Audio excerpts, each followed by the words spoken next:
மாயத்தீவும் மாலுமியும் ஒரு மர்ம பயணம். விக்ரம்னு ஒரு தைரியமான குட்டி மாலுமி இருந்தான். அவன்கிட்ட ஒரு பழைய மேப் இருந்தது. அது மாயத்தீவுக்கு போகிற வழி.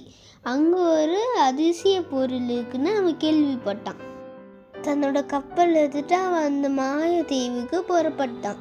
அவன் ஓட்டிகிட்டே போயிட்டு இருக்கும்போது திடீர்னு நீலக்கடல் தங்க நிறத்தில் மாறிடுச்சு.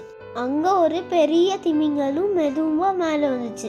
அந்த திமிங்கலம் சொல்லிச்சு, விக்ரம், நீ அந்த தீவுக்கு போகணுன்னா ஒரு பெரிய சவாலை தாண்டணும். அங்கே ஒரு மர்மமான பாறை இருக்கு. அந்த பாறை கேட்குற விடுகதைக்கு சரியான பதில் சொன்னால் மட்டும்தான் நீ அந்த தீவுக்கு போக முடியும்னு அந்த திமிங்கலம் வார்ன் பண்ணுச்சு. அதுக்கு விக்ரம் பயப்படல. இன்னாலும் பார்த்துக்கலான்னு அந்த தீவை நோக்கி போனான். அந்த தீவில் இறங்கி பாறை கிட்ட போனான். அந்த பாறையோட கண்கள் பிரகாசமாயிடுச்சு. அப்புறம் பேசவும் ஆரம்பிச்சிச்சு.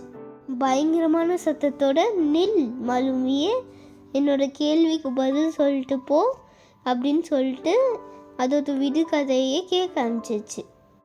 உயிரற்ற உடலில் 5 விரல்கள், எலும்பற்ற கையில் அசைந்தாடும் நிழல்கள், குளிருக்கு எதுவும் தரும் மனிதனின் நண்பன் நான் யார்?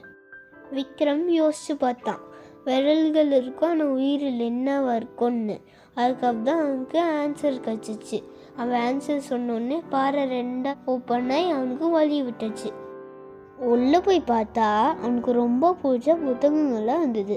அவனும் சந்தோஷமாக படிக்க ஆரம்பிச்சிட்டான்.